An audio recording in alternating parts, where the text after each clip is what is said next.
গাজীপুরে পিকনিকের বাসে বিদ্যুতায়িত হয়ে মৃত Islamic university of technology IUT শিক্ষার্থী জুবাইর রহমান সাকিবকে তার গ্রামের বাড়ি রাজশাহীর মুরারিপুরে জানাজা শেষে দাফন করা হয়েছে।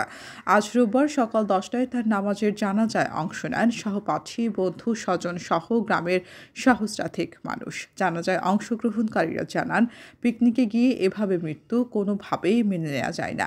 এই ঘটনায় যার যার অবহেলা ও গাফিলতি আছে তা তদন্ত করে ব্যবস্থা নেওয়ার দাবি জানান তারা। এর আগে শনিবার রাত 11টার দিকে সাকিবের মরদেহ ফ্রিজার ভ্যানে করে ময়মনসিংহ মেডিকেল কলেজ হাসপাতাল থেকে রাজশাহীতে নিয়ে আসা হয়। এরপর থেকে তার আত্মীয় ও গ্রামবাসীর আহাজারিতে ভারী হয়ে ওঠে তার গ্রাম।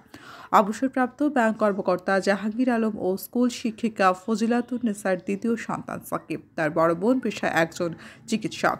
মেধাবী ও নম্রভদ্র হিসেবে এলাকায় তার বেশ সুনাম ছিল। ছোটবেলা থেকেই প্রকৌশলী হওয়ার ইচ্ছা ছিল তার। সেই স্বপ্ন পূরণে ভর্তি হয়েছিলেন আইইউটিতে। একটাই মাত্র সন্তান, এক ভাই এক বোন ছিল, এটাই ছোট ছেলে। তো এই হিসাবে তো পরিবারের সবাই ভারাক্রান্ত, আর বিশেষ করে বাবা মা, যেহেতু আমার নামই হয়, উনি যে একটু বেশি মা মানুষ, এইভাবেই চলতে থাকে। খুবই খারাপ লাগছে। আর এরকম একটা ঘটনার কারণে আমাদের বন্ধুভাবে অসময়ে চলে গেল, খুবই দুঃখ। ভীষণ ঠান্ডা মনের মানুষ ছিল, কোনো সময় রাগারাগি হয়নি আমাদের সাথে এখন পর্যন্ত। একসাথে অনেক খেলাধুলা করেছি, প্রায় 5-6 থেকে একসাথে খেলাধুলা করি। কোনো দিন কারোর সাথে কোনো দুই রকম কথা কাটাকাটি হয়নি, সবসময় শান্তশিষ্ট থাকতো। কারোর সাথে কোনো ঝামেলা হবে বা কোনো ঝামেলায় জড়িয়ে যাবে এরকম কোনো মানসিকতা ছিল। খুবই শান্ত রোগী ছেলে ছিল।